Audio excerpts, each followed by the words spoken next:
Assalamualaikum warahmatullahi wabarakatuh. Hai semua, kami dari kelompok 4 yang beranggotakan yang pertama ada Arga Yuda Ardana dengan MPM 113, yang kedua ada Vibi Nidia Putri dengan MPM 114, yang ketiga ada Aditya Rendi Nugroho dengan MPM 115, dan yang terakhir ada Raga Nusantanala dengan MPM 120. Fenomena penerapan pembelajaran kelas rangkap.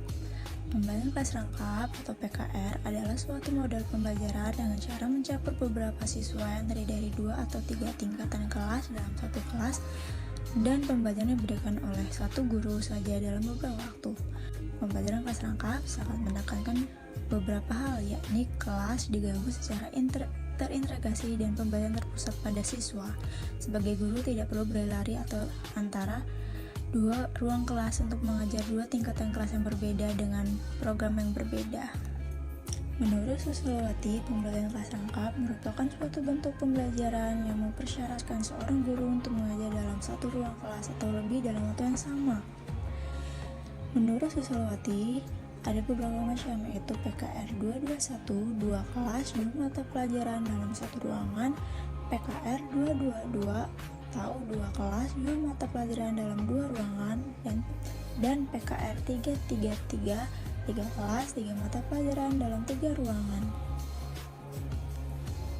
Perlunya pembelajaran kelas rangkap.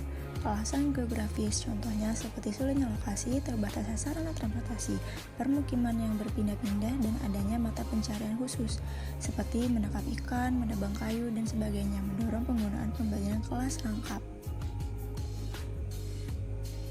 Yang kedua, alasan demografis. Untuk mengajar murid dalam jumlah yang kecil dan tinggal di daerah pemukiman yang amat jarang, maka PKR dinilai sebagai pendekatan pembelajaran yang praktis. Ketiga, kekurangan guru. Walaupun jumlah guru secara keseluruhan mencukupi, sangat sulit untuk mencari guru yang dengan sukacita mengajar di daerah terpencil.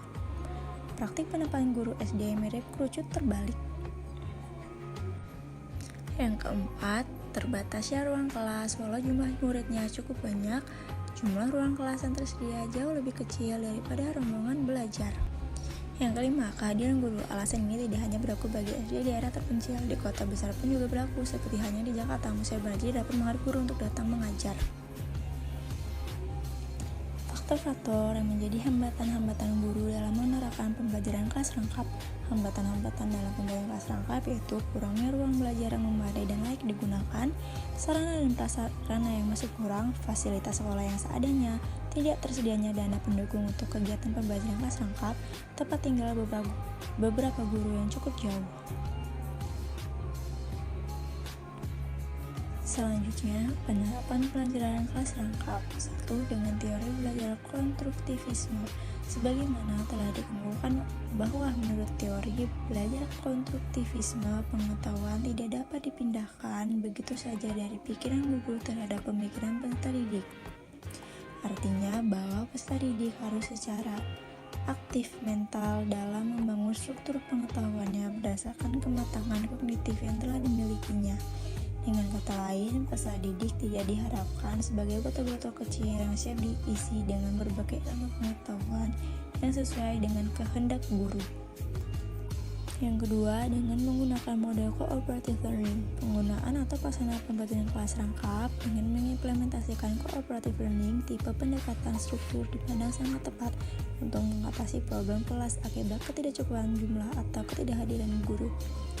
Model cooperative learning sendiri sangat sulit digunakan dalam PKR karena aktivitas yang berfokus pada siswa yang memicu pada kemandirian belajar siswa, mendapatkan guru sebagai fasilitator, dan meminimalisir dominasi guru.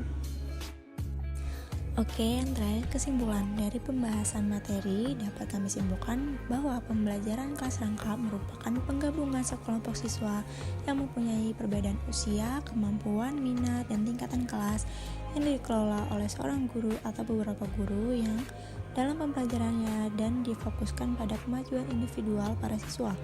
Dalam menerapkannya, guru harus menggunakan beberapa model dan hal itu perlu diperhatikan. Sebenarnya PKR dengan cooperative learning tidak hanya diterapkan pada saat terjadi bencana seperti daerah yang terkena bencana saja, namun dapat pula diterapkan di daerah-daerah terpencil atau sekolah-sekolah yang masih kekurangan guru. Karena pada dasarnya pembelajaran kooperatif merupakan suatu bentuk pengajaran yang membagi siswa dalam beberapa kelompok yang bekerja sama antara satu siswa dengan siswa yang lainnya. Sekian pemaparan materi dari kelompok kami akhiri. Wassalamualaikum warahmatullahi wabarakatuh.